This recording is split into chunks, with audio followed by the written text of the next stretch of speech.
Vous avez choisi cette année de construire votre travail de réflexion pour ces assises à partir d'une question qui peut paraître pour le moins impertinente. L'AEMO ou l'AED constituerait-elle une forme de contrôle social des pauvres? Impertinence de la question parce qu'évidemment, tous, ici, c'est bien autre chose que nous attendons du travail social. C'est avec une toute autre conception de l'intervention, sans doute, que nous pensons l'action. Il se pourrait pourtant que, malgré nous et avec nous, le travail social auquel nous participons puisse et doive être considéré comme une forme de contrôle social au meilleur et au pire sens du terme.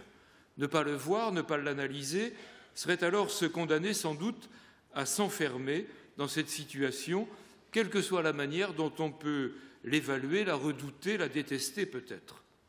Contrôle social des pauvres, la question ne date pas d'aujourd'hui. Ceux qui ont eu l'occasion de travailler un peu sur l'histoire des idées dans notre domaine d'activité, et Jean-Marc Lépinet y faisait allusion, se souviennent sans doute de René Lenoir qui, en 1974, publiait un ouvrage intitulé « Les exclus ». Il y nommait sous ce terme tous ceux que le travail social de l'époque pensait justement ne pas exclure. L'année d'après, en 1975, Michel Foucault publiait « Surveiller et punir ». Certes, il y parlait d'abord de la prison, mais bien au-delà, tous les lecteurs attentifs ont décodé l'analyse de l'intervention sociale ou médico-sociale. La même année, 1975, Jacques Donzelot publiait quant à lui « La police des familles ». Le titre, la formule, le livre ont fait réagir, mais bien sûr, le travail social y était bel et bien épinglé comme constitutif du contrôle social, du contrôle sociétal à l'égard des plus démunis. 3 ans plus tard, Janine Verdès-Leroux, dans son ouvrage « Le travail social », regardait en quoi le travail social avait pour effet, voire pour objet, de diviser la classe ouvrière et de renforcer sa domination par la mise en œuvre d'une gigantesque stigmatisation, stigmate. Déjà en 1963, Erving Goffman avait publié son ouvrage sur ce qu'il nommait les usages sociaux du handicap, et cet ouvrage sera publié en France en 1975. 1975-2015, voici donc 40 ans que l'intervention des travailleurs sociaux est ainsi questionnée sur le registre du pouvoir exercé sur la population la plus démunie au motif d'assistance, d'accompagnement, d'éducation, etc. Où en sommes-nous donc aujourd'hui? Le travail social et particulièrement l'AEMO ou l'AED constituent-ils des formes particulières du contrôle social auxquelles sont soumis les plus pauvres de nos concitoyens? Pour commencer, une question: pauvreté ou pauvreté, singulier ou pluriel? Contrôle social des pauvres. Pour traiter cette question, nos assises seront donc construites sur plusieurs thématiques qui vont structurer nos journées. Vous les retrouverez dans le programme qui vous a été remis. Première séquence: de quoi et de qui parle-t-on lorsque l'on parle de pauvreté? On observe, comme souvent dans nos manières de parler, une mise en concurrence de termes pour dire et ne pas dire: précarité, difficulté, situation de pauvreté, disqualification, exclusion, j'en passe. Que veut-on montrer et que cherche-t-on à taire parfois?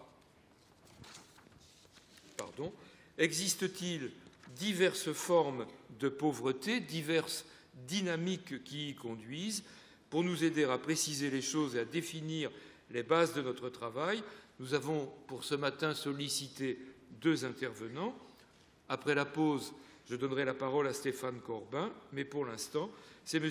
Louis Morin, directeur de l'Observatoire des inégalités, qui se saisit de ce sujet. Je vous en prie.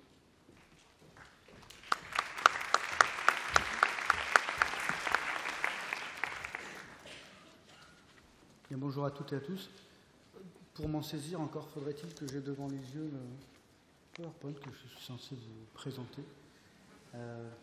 En attendant qu'il arrive, je voulais vous dire que c'est un honneur pour moi une petite association qui s'appelle l'Observatoire des inégalités, qui doit, elle, avoir une trentaine d'adhérents et 3 salariés, d'intervenir auprès d'un public comme le vôtre qui est vraiment confronté au quotidien des inégalités. 2 mots avant de commencer sur l'Observatoire des inégalités. Simplement pour vous dire qu'on s'est fondé il y a une dizaine d'années avec l'objectif de faire un état des lieux des inégalités en France, en Europe et dans le monde, et de publier des analyses pour mieux les comprendre. Et moi, je suis un peu un boutiquier des inégalités. Cette modeste association a besoin de votre soutien. J'ai d'ailleurs amené un lecteur de carte bleue qui vous permet de faire un don en ligne immédiatement. Et personne ne ressortira sans avoir financé l'Observatoire des inégalités. Voilà, je l'ai dit, non, c'est important pour nous. On n'existe que grâce à vous, que grâce à des soutiens individuels. On a très peu de financement public, un tout petit budget. Et si on n'est pas soutenu par des gens comme vous, on n'existera plus demain. Là, l'enjeu est pour nous extrêmement important, même si ça vous paraît un peu matériel. Je resterai là après l'intervention et puis au déjeuner, on pourra discuter avec ceux qui veulent en savoir un peu plus sur notre association. Mais venons-en aux faits. On m'a chargé dès ce matin, après ces interventions intelligentes, de vous assommer de données sur la question des inégalités et de la pauvreté. Je vais donc en présenter quelques-unes, un extrait de ce que vous pourrez retrouver sur le site inégalité.fr. En introduction, je voudrais dire qu'on s'est formé l'Observatoire des inégalités parce qu'on était face à un débat très largement sous-informé. On est un pays où, malheureusement, il manque encore un grand nombre de données. Alors, on a fait pression, on a réussi à en obtenir quelques-unes. Mais par exemple, je suis incapable de vous parler avec précision du taux de chômage des Noirs, ce qui est pourtant une donnée importante pour savoir s'ils sont au chômage parce qu'ils sont noirs ou parce qu'ils sont au chômage du fait de leur milieu social d'origine. Je suis incapable de vous parler des condamnations par la justice en fonction du milieu social et de l'impact du milieu social, du revenu ou du diplôme. Et ça me semble fort regrettable. Donc le champ reste encore important à cultiver. Deuxième point, on s'est aussi fondé par rapport à tous les risques de caricature de ce qu'on peut penser, voir, émettre discours sur la société française, parfois pour exagérer, j'y reviendrai dans mon exposé, les choses, parfois pour les minimiser, qui sont 2 formes de caricature et qui pour nous n'aident pas à comprendre la réalité de cette société. Enfin, troisième point, principalement, on est là pour poser des pierres dans le débat, réaliser un état des lieux, essayer de faire en sorte que ce débat très souvent confus, très souvent fait de petites phrases, de grandes envolées et de pamphlets, essayer de le ramener à des éléments. Alors bien sûr, ces outils, ces chiffres reposent sur des méthodes, mais je pense qu'en France, trop souvent, on se gargarise de bons mots, ce qui permet à tout le monde d'avoir raison en même temps, de l'extrême droite à l'extrême gauche, de valeur actuelle au monde diplomatique, mais finalement de ne pas pouvoir trancher. Voilà, nous on essaye régulièrement, de façon assez modeste, toutes les semaines, de poser comme ça quelques pierres de ce débat. D'ailleurs, je vous livre un scoop. Nous allons lancer dans 2 ou 3 jours la réalisation du premier rapport sur l'état des inégalités en France. Oui, ça n'avait jamais été fait. Et encore une fois, nous allons avoir besoin de votre soutien pour cette réalisation. Voilà, c'est quelque chose d'important pour nous. Je pense qu'il pourra être important dans le débat public que d'avoir, par exemple, tous les 2 ans, peut-être pas tous les ans, mais de rassembler toutes nos données pour dire, voilà ce qu'on sait, et on ne pourra plus nous dire qu'on ne savait pas. Alors, comment envisager traiter plus directement cette question pauvreté au singulier, pauvreté au pluriel, inégalité? Tout d'abord, je voudrais, comme je le fais presque à chaque intervention, rappeler quelques éléments de notre modèle social français, qui reste un modèle social performant et un des modèles sociaux les plus performants au monde, contrairement à ce qu'on peut dire ou penser parfois. Quelques éléments de sur les niveaux de vie. La courbe que vous avez là, c'est l'évolution du niveau de vie médian. La moitié de la population gagne plus, la moitié de la population gagne moins, au niveau annuel depuis les années 70. Il faut en retenir simplement que ce niveau de vie médian, qui partage la population en deux, a été multiplié par 2 après inflation depuis les années 70. C'est-à-dire que les pauvres d'aujourd'hui, si on les mesure comme à la moitié du niveau de vie médian, ont le niveau de vie réel des couches médianes, moyennes, de ces années 70. Et ça, il faut l'avoir en tête quand on parle de pauvreté et d'inégalité, notamment avec des générations âgées qui ont connu une société qui n'était pas ce qu'elle est. Deuxième point, des éléments, maintenant un peu datés parce qu'ils datent de 2006, mais c'est la dernière enquête logement de l'INSEE, sur le confort du logement. Vous voyez dans cette courbe comment la part des logements sans confort a considérablement baissé sur longue période. Il ne faut pas oublier ce que c'était que la France des années 50 et des années 60 et des bidonvilles autour des grandes villes. Quand on parle aujourd'hui de mal-logement, le contexte a changé, la France a changé, mais du point de vue de logement, en tout cas, elle est plus ce qu'elle était. Si on en vient plus directement à la pauvreté, voici la courbe qui a très souvent, pendant longtemps, été utilisée dans le débat public. Vous voyez qu'à partir de ces données de longue période, on peut se dire, finalement, il y a eu une forte baisse dans les années 70, aussi bien, alors c'est les deux concepts principaux qui sont utilisés pour mesurer la pauvreté de façon monétaire, rapporté à 60% de ce niveau de vie médian qui partage l'effectif des ménages en deux, ou 50% de ce niveau de vie médian, quel que soit l'indicateur, très forte baisse dans les années 70, 80 pour le seuil à 50%, et puis après, les variations, j'ai exagéré l'échelle, j'ai coupé à 5% en bas, vous voyez, il y a une relativement faible évolution du taux de pauvreté si on le rapporte à cette période.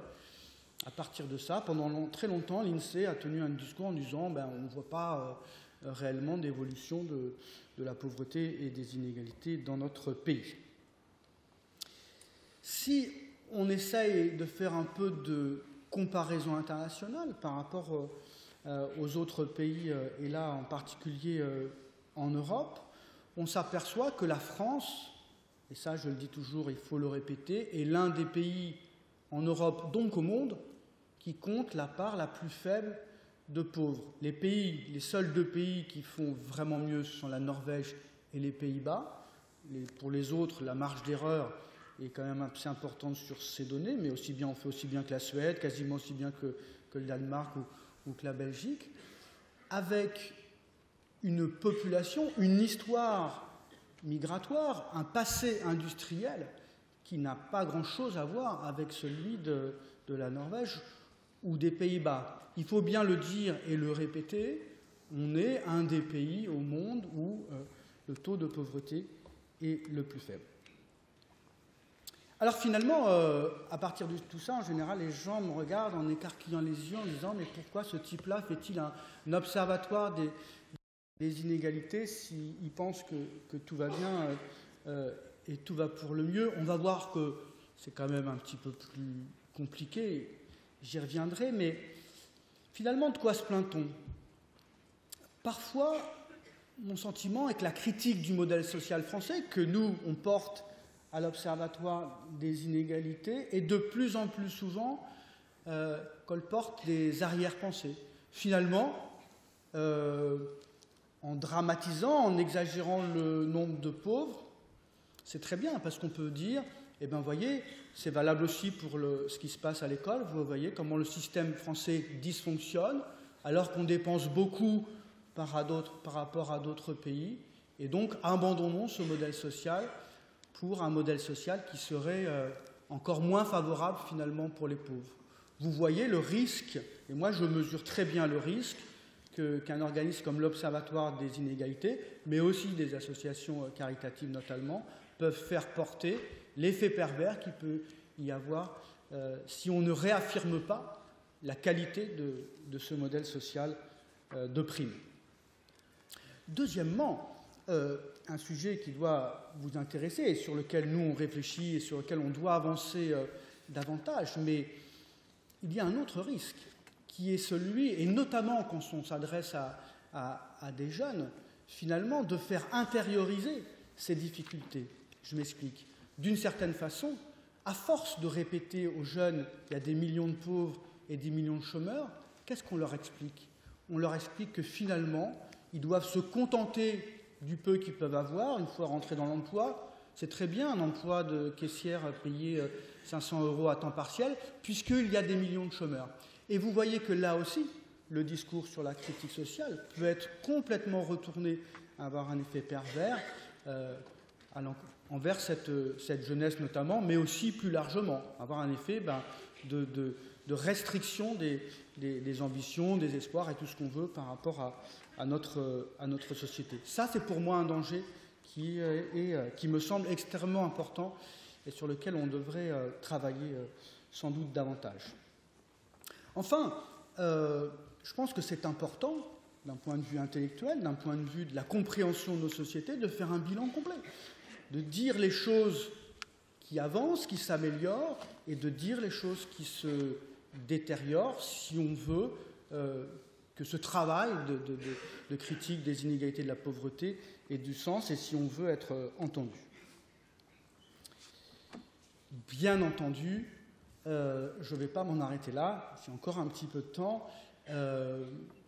Aujourd'hui, face à la crise, on voit que le bilan très positif que j'ai commencé à dresser doit être de plus en plus nuancé, et notamment, je vais essayer de l'argumenter, on n'est plus dans une phase d'extension des inégalités par le haut, mais notamment depuis le milieu des années 2000, à un décrochage de la France populaire que je vais essayer de montrer.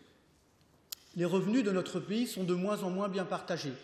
Et d'abord, ça c'est simplement le petit bout de la courbe que je vous ai montré tout à l'heure, que j'ai grossi, j'ai focalisé sur 2005-2012. Au passage, c'est assez intéressant de ce que ça dit sur la présentation des données, mais les niveaux de vie diminuent depuis, le niveau de vie médian diminue depuis 2008. C'est quelque chose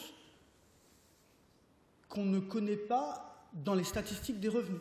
C'est-à-dire qu'on ne l'a jamais vu depuis la disponibilité des statistiques des revenus, qui n'est probablement jamais arrivée depuis les années 1930, sachant que dans les années 1930, l'impact a été quand même beaucoup plus important. On n'est pas dans la même société, il ne faut pas faire d'anachronisme, mais enfin, c'est quelque chose d'historique, cette baisse du niveau de vie médian. Premier point, on a, et ça je ne vais pas m'appesantir sur ce sujet-là, qui est un phénomène qui est très connu, d'une élévation des hauts revenus, une extension des inégalités par le haut. Alors là, vous voyez, quand on regarde ces chiffres, c'est astronomique, c'est-à-dire que ces 243 000 €, c'est l'augmentation du revenu annuel déclaré. Alors, il y a une partie qui part en impôts, mais sur la période 2004-2011. Comment on peut s'enrichir, les 0,01, donc c'est tout le haut de la distribution, mais comment on peut imaginer de s'enrichir dans une année en plus de 243 000 €? C'est quelque chose de stupéfiant. Et je n'ai pas le temps de vous parler de ce qui se passe du point de vue des patrimoines. Bon, mais ça, c'est dans le débat public, très connu, rabattu, etc. Et moi, ce qui m'intéresse, c'est d'aller plus au fond dans la structure de notre système.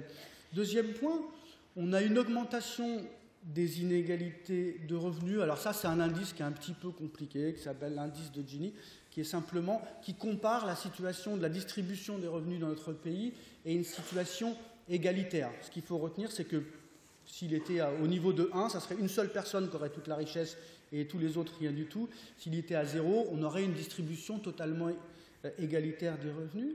Ce que montre cette courbe, qui est finalement assez peu diffusée, c'est que les inégalités s'accroissent, pas depuis 2008, les inégalités dans l'ensemble de la structure des revenus s'accroissent depuis la fin des années 90.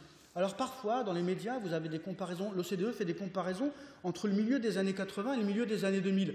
Alors bien sûr, la courbe, elle a fait ça entre-temps. Alors on va vous dire, la France est un pays où les inégalités augmentent relativement peu, sauf que le point bas, c'est plutôt le milieu et le début des années 90. Donc on a un phénomène, et peut-être que nous, l'Observatoire des inégalités, on est le produit finalement un peu de ce phénomène, au milieu et à la fin des années 90, de réouverture des inégalités de revenus.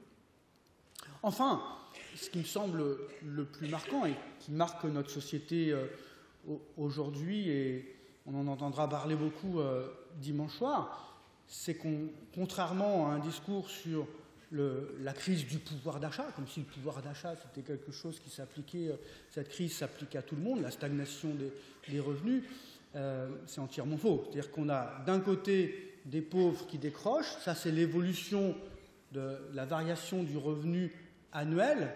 Alors ce n'est pas un décrochage de 2 ou 3 000 euros, c'est dans les 300 ou 500 euros. Et de l'autre côté, une France qui, dans la crise, continue à s'enrichir. C'est-à-dire que le discours sur le pouvoir d'achat est une moyenne qui masque cet écart, et on n'est plus simplement dans une phase d'extension des inégalités par le haut, mais aussi de décrochage par le bas. Ça me semble très important. Alors, passons des inégalités à la pauvreté proprement dite. Qu'est-ce que c'est que ce concept de pauvreté? Comment on peut le mesurer? Il faut le mesurer. Être pauvre, c'est quelqu'un qui dispose de peu par rapport à une norme.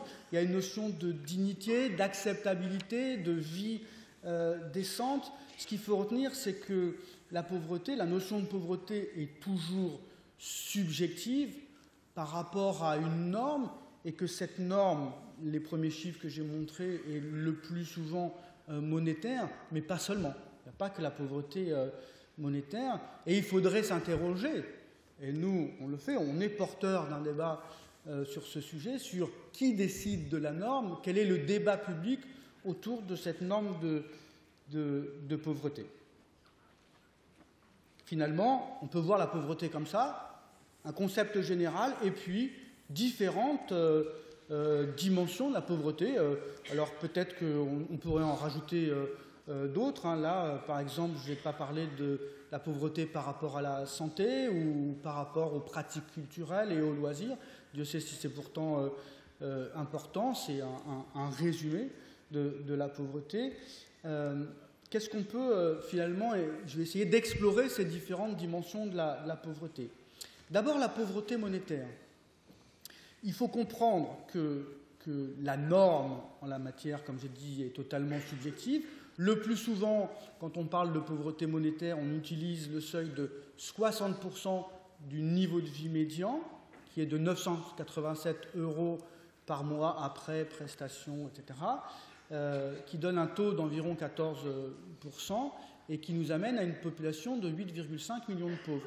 Si on utilise une autre norme, tout aussi subjective, qui n'a pas plus de valeur que l'autre, on aboutit, vous le voyez, à des résultats très différents, avec un seuil de 822 €, un taux de 8% de pauvres et 5 millions de personnes pauvres. C'est totalement subjectif, il n'y a pas de bon choix. Moi, j'ai une préférence, mais vous pourriez me dire, non, c'est 70% ou c'est 40%. Mais vous voyez que les résultats sont quand même très différents et que les populations qui sont décrites ne sont pas les mêmes. Si on regarde le seuil de pauvreté le plus souvent utilisé en France et qu'on essaye de rentrer dans ce concept de dépauvreté, qu'on regarde par type de ménage, on a un seuil d'environ 1 000 € pour une personne seule, qui va jusqu'à une famille de 2 enfants de plus de 14 ans, de 2 500 €. Moi, ces données-là me posent question par rapport à l'appellation pauvre. Et dans le débat, nous, on est intervenu pour dire, j'y reviendrai, attention, qu'appelle-t-on pauvre aujourd'hui dans notre pays, et est-ce qu'une extension du concept de pauvreté ne risque pas finalement de nuire à la compréhension de ce phénomène de pauvreté? Mais ces données-là sont prises dans 99% des cas comme argent comptant, comme si c'était un seuil officiel et intangible.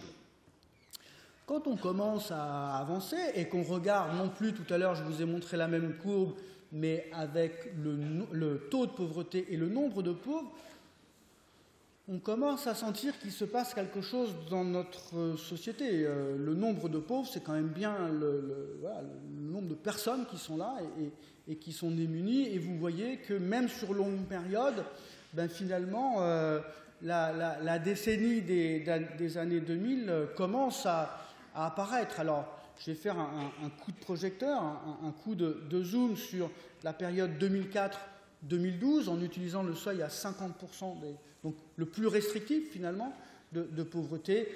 Et là, vous voyez, on voit bien ce qui se passe dans notre pays et notamment l'impact à partir de 2008 et la très forte poussée du chômage. On a plus d'1 million de personnes pauvres supplémentaires. C'est le pendant du décrochage des catégories populaires dont je parlais tout à l'heure. On ne peut plus dire qu'il ne se passe rien, comme le font certains qui s'interrogent sur « mais pourquoi est-on aussi sensible en France à cette question des inégalités et de la pauvreté ?» Si on regarde le nombre de titulaires des minima sociaux, pendant toute une période, finalement, l'augmentation de la pauvreté dans les années 90 jusqu'à la fin des années 2000 a été relativement avec des phases d'oscillation autour de 3 millions, puis une très forte poussée dernièrement. Pourquoi ? Parce qu'en réalité, cette période masque le fait qu'on a une décroissance assez forte des titulaires des minimums vieillesse liés au fait du travail féminin, des carrières féminines de plus en plus longues, et qu'on a de moins en moins de femmes qui touchent le minimum vieillesse, mais de plus en plus des pensions de retraite, phénomène qu'on voit moins sur la fin, et associé au boom très fort du nombre de titulaires du RSA, vous voyez cette très forte progression. Alors là, j'en suis resté au concept de pauvreté monétaire, mais bien entendu, il y a bien d'autres formes, comme j'ai commencé à le montrer tout à l'heure, de pauvreté. Je vais être très bref, très court, pour vous présenter simplement quelques données, quelques dimensions de la pauvreté, mais premier point, sur le taux de pauvreté par âge. Non, les enfants pauvres n'existent pas. Il existe des enfants de pauvres. On n'est pas enfant pauvre soi-même, c'est-à-dire qu'on n'a pas de ressources. C'est les ressources des parents qui font que les enfants sont pauvres. C'est parce que les parents sont en temps partiel, c'est parce que les parents sont au chômage ou n'ont pas d'emploi que les enfants sont pauvres, et nous on ne cesse de le répéter. Ces taux montrent quoi ? Il y a des taux de pauvreté beaucoup plus élevés aux âges entre 10 ans, enfin de 0 à 29 ans. Simplement, on a des réalités très différentes. Entre 0 et 19 ans, on est des enfants de parents pauvres. Entre 20 et 29 ans, on est des jeunes adultes, et on mélange très souvent tout ce bon monde dans un ensemble. On est des jeunes adultes indépendants, au chômage, en difficulté d'insertion ou autre. Deuxième point que vous connaissez très bien, le poids des structures familiales, la monoparentalité avec un taux de pauvreté, et je suis toujours en utilisant les seuils les plus restrictifs, de 50% du niveau de vie médian, qui touche 1/5 des familles monoparentales. La monoparentalité est le plus souvent un choix, c'est mettre fin à un couple qui ne marche pas, elle se paye très cher. Alors heureusement, on a un des meilleurs modèles sociaux du monde qui fait qu'avant transferts sociaux, ce taux n'est pas de 20 mais de plus de 40%. Mais n'empêche que là, on est confronté à une vraie difficulté sociale que vous connaissez très bien.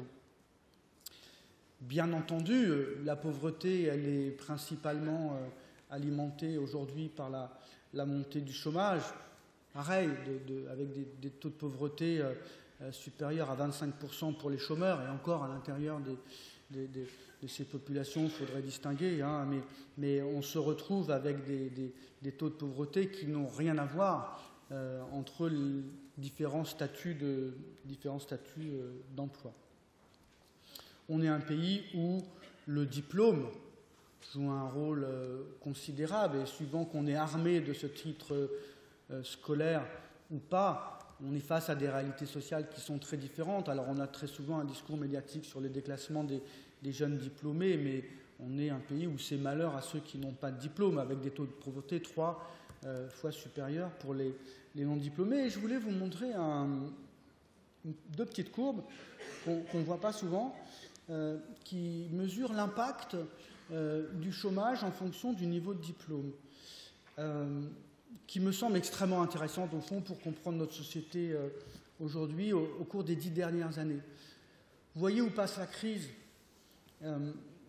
Vous voyez comment les effets de la crise sont totalement différents du fait si on est armé d'un titre scolaire ou pas. Alors bien sûr, dans les Bac plus 3, il y a des différents types de Bac plus 3, faudrait distinguer. On peut toujours ergoter un petit peu par rapport à ces statistiques. Bien sûr qu'il y a des jeunes déclassés, diplômés, mais quand même, la réalité sociale aujourd'hui, elle est quand même là. La crise porte sur des jeunes et sur des jeunes non qualifiés pour l'essentiel.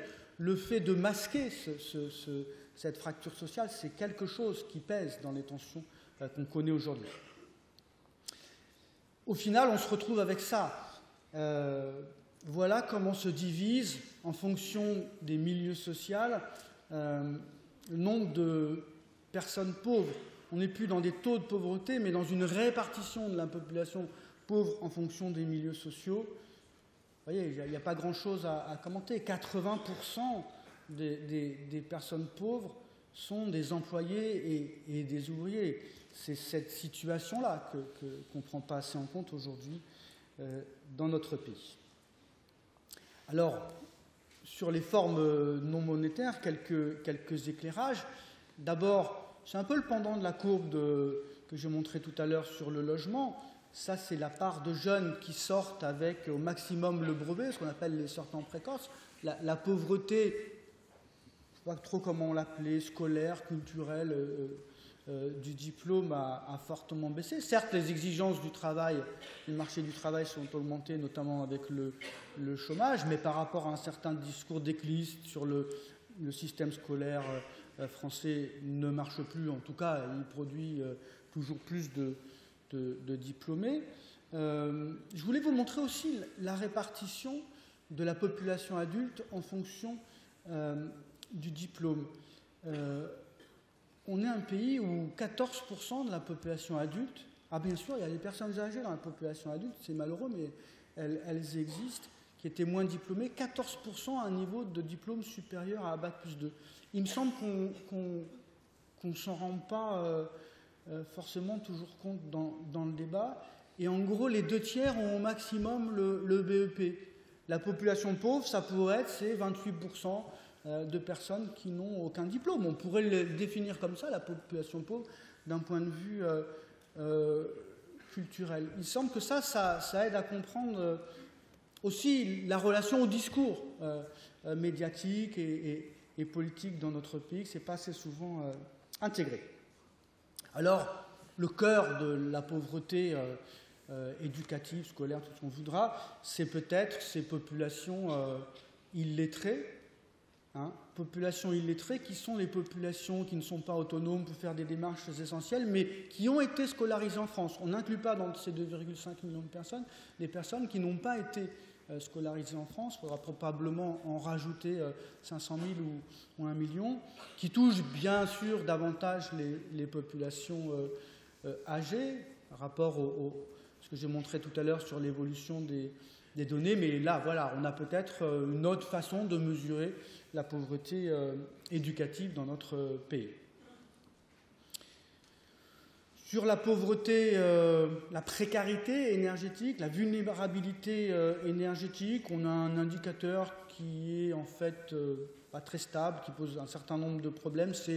On regarde le taux d'effort, on regarde les dépenses énergétiques et on considère que les personnes en situation de vulnérabilité sont celles qui dépensent le double de ce taux d'effort, et on arrive à un ensemble de 14% où les agriculteurs sont surreprésentés, mais aussi les retraités, personnes âgées et les artisans.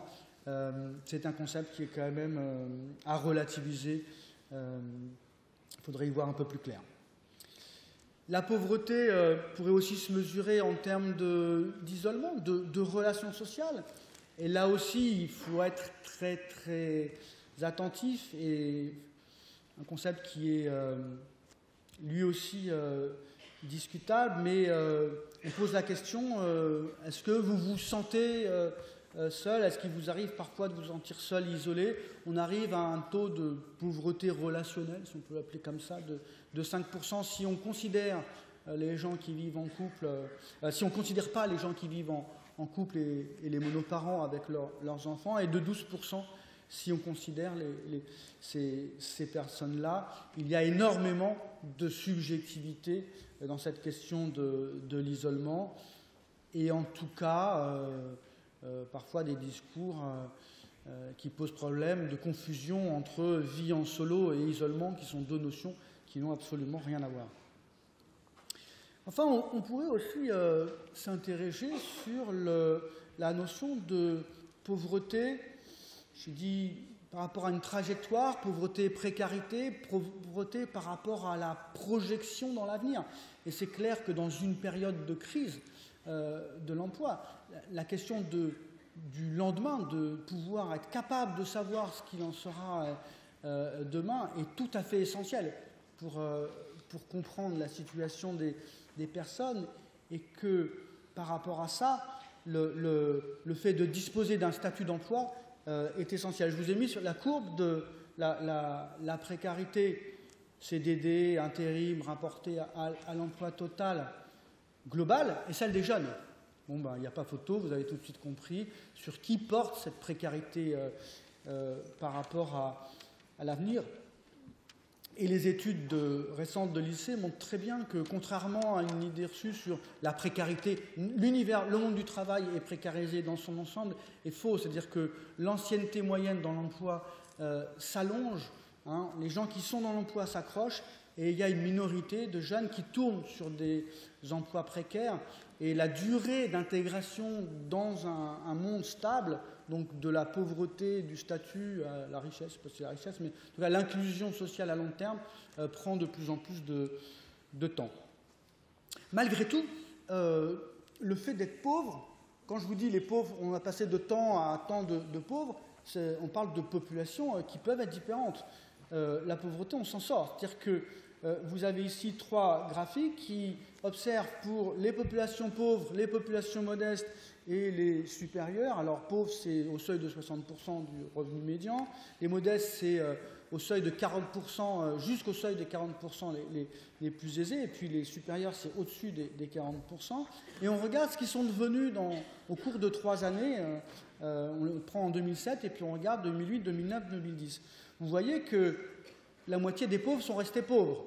Mais ce qui veut dire aussi que la moitié des pauvres ne sont pas restés pauvres. Une partie a basculé vers le niveau de vie modeste, une toute petite frange, moins de 10%, a basculé vers la tranche supérieure. À l'opposé, du côté des supérieurs, vous voyez qu'ils sont quasiment tous restés dans le même univers et très peu descendus à l'échelle sociale. Alors bon, il faudrait des travaux plus complexes parce qu'on peut regrimper, passer de pauvre à modeste et puis revenir dans la pauvreté par la suite. On a très peu de travaux sur ces cohortes, ce qu'on appelle des cohortes de suivi de personnes, mais enfin, il ne faut pas concevoir la pauvreté comme quelque chose de figé ad vitam aeternam. Voilà, j'ai déjà été un petit peu long. 2 mots de conclusion. D'abord, je rappelle les 2 effets pervers de l'exagération des données, à la fois sur la mise en cause de notre modèle social et puis aussi, notamment auprès des jeunes, sur l'intériorisation des processus de domination et de chômage notamment, qu'on n'est plus seulement dans une phase d'élévation des inégalités par le haut, mais de décrochage d'une partie de la France populaire. Alors, est-ce qu'on a une nouvelle société qui arrive? J'en sais rien. Je me méfie toujours quand on vous dit c'est nouveau. N'empêche que depuis quelques années, on a des phénomènes qu'on n'avait jamais connus, de décrochage du niveau de vie médian et de progression très forte. En tout cas, il y a un retournement. Il n'est pas forcément définitif, mais en tout cas, il y a un retournement dans notre société. Et que derrière toutes ces moyennes, peut-être derrière ce S de pauvreté, qu'est-ce qui se cache pour moi, pour l'essentiel des facteurs sociaux et des milieux sociaux précarisés. Comment intéressons-nous pour terminer sur les discours qui justifient cette situation, comment on peut arriver à justifier ce qui se passe aujourd'hui? De nombreux discours de disqualification sur les assistés. Les pauvres sont les assistés en France, qui va jusqu'à une théorie récente sur, vous avez peut-être entendu parler, de la pauvre France périphérique, qui serait la France pavillonnaire et périurbaine, alors que la pauvreté se concentre dans les cités des grandes villes. Il est intéressant de décrypter le discours sur la pauvreté, sur l'indignation auprès de nombreux pauvres, et qui sont les méchants pauvres aujourd'hui de notre société. Comment on peut faire un tri, comment il y a une versatilité des discours médiatiques, comment aussi on essaye, entre guillemets, de se refiler le mistigris de la solidarité, avec un discours très fort sur la crise touche tout le monde, nous sommes tous victimes de la précarité et du chômage, ce qui est absolument faux, et une façon de se dire... Puis après on s'interroge, comment ça se fait qu'il y a encore des embouteillages sur les autoroutes pour partir au ski? C'est une façon de dire, mais la solidarité... Moi, il y a le chômage, la solidarité, c'est les autres. Et à ce titre, il faudrait s'interroger sur ce qu'est la pauvreté, mais aussi sur ce qu'est la richesse, qui est bien moins fréquent dans ce pays. Nous, on a essayé à l'Observatoire de poser quelques jalons. Un pays où les riches, c'est toujours les autres. C'est-à-dire, ce qu'on nous renvoie très souvent, c'est les riches, c'est ceux qui gagnent juste au-dessus de moi, et la solidarité, elle est pour eux. Et comment nous, quand on dit qu'on est riche dans notre pays à partir de 3 000 € par mois, parce qu'on est à l'intérieur des 10% au niveau de vie les plus élevés, on se fait insulter aussi bien à gauche qu'à droite, parce que cette richesse-là n'a évidemment rien à voir avec la très grande richesse. Il me semble que là-dessus, on pourrait aussi travailler. Enfin, pour vraiment conclure, quelques éléments de réponse quand même par rapport à cette pauvreté ou ces pauvretés. Je rappellerai qu'on est un pays extrêmement riche. La preuve, on va être capable de dépenser 47 milliards d'euros par an en baisse de prélèvements pour les entreprises et les ménages à partir de 2017. 47 milliards d'euros par an, je ne sais pas si vous imaginez ce que ça représente. C'est le budget de l'éducation nationale, sans les retraites, mais c'est le budget de l'éducation nationale. C'est quelque chose d'énorme. Il me semble qu'il est juste d'économiser les fonds publics, mais c'est une erreur, une faute très très grande, de ne pas utiliser ces moyens pour essayer d'amortir et de moderniser les services publics dans une période de crise très forte. Alors, par exemple, pourquoi concentre-t-on les moyens au niveau de l'éducation prioritaire comme au niveau de la politique de la ville sur les territoires les plus défavorisés? Simplement parce qu'on raisonne à moyens constants. On aurait tout à fait les moyens d'élargir ces territoires globalement. Il suffirait d'un soupçon de ces 4,7 milliards d'euros. La politique de la ville, c'est 600 millions d'euros, les dépenses de politique de la ville. Donc vous voyez les ordres de grandeur. Sur l'école, vous voyez, on n'aura pas de refondation de l'école, on n'aura pas de vraie réforme scolaire, alors qu'à l'évidence, le sujet, il est là. Et là, vous êtes vraiment confronté à ça. Le sujet, il n'est pas décopé pour essayer de faire... C'est bien décopé d'essayer de faire réussir tout le monde, mais le problème n'est pas ça. Le problème est de changer ce modèle qui exclut et qui fait que des enfants sont pauvres scolairement, parce que c'est ce modèle qui exclut. Et enfin, plus largement, on avait là les moyens de moderniser l'action publique en termes de logement, d'accueil de petite enfance, de sécurité, tout ce que vous voulez. Si on ne peut plus rentrer dans certaines cités aujourd'hui, on avait là les moyens de créer des forces pour y rentrer dans ces cités, par exemple. Voilà. Merci de votre attention. Vous retrouverez plein de choses sur le site de l'Observatoire des inégalités et aussi un autre site internet qui s'appelle Observation Sociétaire, société qui est quelque chose un peu plus large sur notre société en général. Merci beaucoup.